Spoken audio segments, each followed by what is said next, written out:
ಕೆಚ್ಚಲು ಬಾವು ಬರೋದಕ್ಕೆ 2-3 ಕಾರಣಗಳಿದೆ.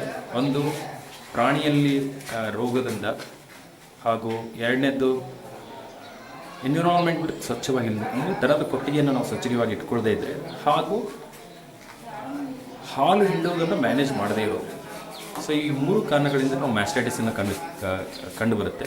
ಯಾವುದು ಹೈ ಈಲ್ಡಿಂಗ್ ಎನಿಮಲ್ಸಲ್ಲಿ ನಾವು ಮ್ಯಾಸ್ಟೈಟಿಸ್ ಕಂಡು ಬರದೇ ಇರೋ ಹಾಗೆ ಫಸ್ಟು ಹಾಲು ಹಿಂಡುವಂಥ ಏನು ಮ್ಯಾನೇಜ್ಮೆಂಟ್ ಇದೆ ಅದನ್ನು ಕರೆಕ್ಟಾಗಿ ಮಾಡಿ. ಅಂದರೆ ಬೆಳಗ್ಗೆ ಮತ್ತು ಸಂಜೆ ಏನು ಟೈಮಿಂಗ್ ಇರುತ್ತೆ ಹಾಲು ಹಿಂಡೋದು ಅದನ್ನು ಕರೆಕ್ಟಾಗಿ ಫಾಲೋ ಮಾಡಿ. ಆಮೇಲೆ ಯಾರು ಡೈಲಿ ಹಿಂಡ್ತಾ ಇರ್ತಾರೆ ಅವರೇ ಹಿಂಡ್ಕೊಂಡು ಒಳಗಡೆ ಹಾಲು ಶೇಖರಣೆ ಆಗದೇ ಇರೋ ಹಾಗೆ ಬೇಕು.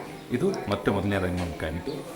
ಎರಡನೇದ್ದು ಏನು ಕೊಟ್ಟಿಗೆ ಇರುತ್ತಲ್ಲ, most of 90% of the mastitis infections external ಇನ್ಫೆಕ್ಷನಿಂದ ಆಗ್ತದೆ. ಅಂದರೆ ಹೊರಗಿನಿಂದ ಈ ಮೊಲೆ ತೊಟ್ಟಿನ ಮುಖಾಂತರ ಮೇಲೆ ಹೋಗಿ ಅಸೆಂಡಿಕ್ ಇನ್ಫೆಕ್ಷನ್ ಆಗಿ ಅಲ್ಲಿ ಮ್ಯಾಸ್ಟೈಟಿಸ್ ಕಂಡುಬರುವಂಥ ಚಾನ್ಸಸ್ ಇದೆ. ಆಮೇಲೆ ಮ್ಯಾಸ್ಟೈಟಿಕ್ ಕಾಸಿಂಗ್ ಆರ್ಗ್ಯಾನಿಸಮ್ಸ್ ಎಲ್ಲವನ್ನು ಆ ಲೋಕಲ್ ಸರ್ಫೇಸಲ್ಲೇ ನಾವು ಐಸೋಲೇಟ್ ಮಾಡ್ಬೋದು. ಫಾರ್ ಎಕ್ಸಾಂಪಲ್ ಕೊರ್ನಿಬ್ಯಾಕ್ಟೀರಿಯಲ್ ಮ್ಯಾಸ್ಟೈಟಿಸ್ ಅಥವಾ ಸಮರ್ ಮ್ಯಾಸ್ಟೈಟಿಸ್, ಈಕೋಲೈ ಮ್ಯಾಸ್ಟೈಟಿಸ್, ಆಮೇಲೆ ಲೆಪ್ಟೋಸ್ಪೈರೋಮ್ಯಾಸ್ಟೈಟಿಸ್, ಇವೆಲ್ಲವೂ ಮೋಸ್ಟ್ ಆಫ್ ದಿ ಟೈಮ್ಸ್ ಸರೌಂಡಿಂಗ್ಸಲ್ಲೇ ಇರುತ್ತೆ. ಸೊ ನಾವು ಕೊಟ್ಟಿಗೆಯನ್ನು ಎಷ್ಟು ಸ್ವಚ್ಛವಾಗಿಡ್ತೀವಿ ಅಷ್ಟು ಎಫೆಕ್ಟಿವ್ ಆಗಿ ನಾವು ಮ್ಯಾಸ್ಟೈಟಿಸ್ ಕಂಟ್ರೋಲ್ ಮಾಡ್ಬೋದು. ಇದಲ್ಲದೆ ಎನಿಮಲ್ ಡಿಸೀಸಸ್, ಕೆಲವೊಂದು ಸಿಸ್ಟಮಿಕ್ ಡಿಸೀಸಲ್ಲಿ ಕೂಡ ನಾವು ಮ್ಯಾಸ್ಟೈಟಿಸನ್ನು ಕಂಡು ಬರ್ತೀವಿ. ಸೊ ಆ ಸಮಯದಲ್ಲಿ ಪಶುವೈದ್ಯರಿಗೆ ಭೇಟಿಯಾಗಿ ಆ ಡಿಸೀಸ್ನ ಡಯಾಗ್ನೋಸ್ ಮಾಡಿ ಅದಕ್ಕೆ ಟ್ರೀಟ್ಮೆಂಟ್ ಮಾಡ್ಕೊಂಡು ಮ್ಯಾಸ್ಟೈಟಿಸ್ ನಾವು ಟ್ರೀಟ್ ಮಾಡ್ತೀವಿ.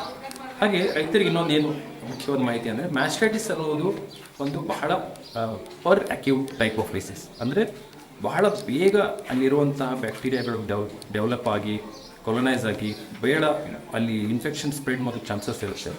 ಯಾವ್ಯಾವ ಎನಿಮಲ್ಸ್ ಮ್ಯಾಸ್ಟೈಟಿಂದ ಅಫೆಕ್ಟ್ ಆಗಿರುತ್ತೋ ಅವಕ್ಕೆ ಇಮ್ಮಿಡಿಯೇಟಾಗಿ ಟ್ರೀಟ್ಮೆಂಟ್ಗೆ ತೊಗೊಂಡು ಹೋಗಬೇಕು.